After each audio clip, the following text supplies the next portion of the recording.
So it's finally here, a film that I've been anticipating so much that I can remember the trailer dropping in December and watching it so many times that it became permanently burnt into my brain. That's right, this is Christopher Nolan's latest film, Tenet. The reason why I was so excited about this film, other than the fact that I'm a giant Christopher Nolan fanboy, is because it's a $200 million sci-fi film that is completely original. It's not based on a comic, it's not a sequel, it's its own thing entirely, and that is rare these days. Also, this is the first new film I've seen in cinemas in a while, for obvious reasons. I'm not going to ramble for too long, I'm just going to give everyone my initial thoughts. Also, this is spoiler free. I do plan to have a more in-depth spoiler review uploaded within the next couple of days. Tenet is an oddly paced film, because for the first third, you are fed so much important exposition about the film's plot that if you leave to use the toilet, you're probably going to be somewhat lost by the time you return to your seat. However, once the film finds its footing, it definitely becomes a lot more engaging, and like most Christopher Nolan films, it had an amazing cast to make it work. John David Washington was possibly the biggest surprise of the film. He was incredibly charismatic and extremely well suited for his role. One of the most refreshing things about his character was his intellect. So often in these types of films, the lead protagonist's intelligence and critical thinking is underutilized and instead compensated for with blind confidence and physical capabilities. How many times in a time travel movie have you seen the cliched scientist character explain to the lead protagonist how time travel works with a half-folded piece of paper and a pencil? What made Tenet stand out in this regard is the lead character's general curiosity and critical thinking. While discovering the science fiction elements of the film, John David Washington's character displayed a surprisingly mature attitude along with willingness to learn, which is rare in these types of films. Robert Pattinson also did a good job as a sidekick.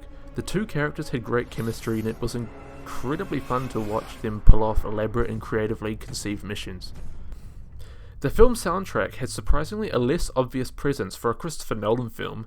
That probably has something to do with the fact that Hans Zimmer didn't compose the score. The score was very ambient and felt a lot more simplistic in comparison to Christopher Nolan's other films, especially Inception and the Dark Knight trilogy, which wasn't a bad thing.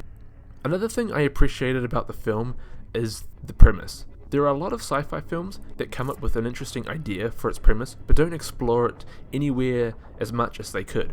I'm glad to say that Tenet is not one of those films. It uses its intriguing premise to create lots of interesting situations for our characters and lives up to its full creative potential. Honestly, my biggest flaw with the film would have to probably be the first act, like I've already mentioned, and also some of the characters' development.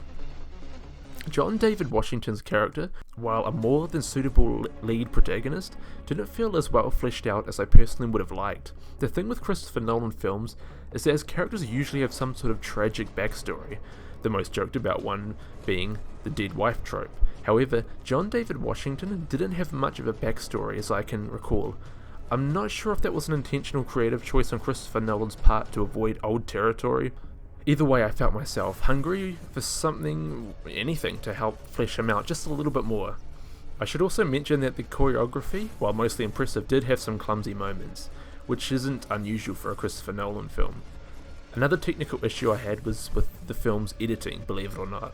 The film had a lot of hard cuts that didn't feel natural and almost felt like continuity errors at times. These were especially present for the first third. Overall, I had a good time with Tenet and my initial reactions are mostly positive. However, I do feel as though I need to see it again to get a more well-rounded verdict on the film.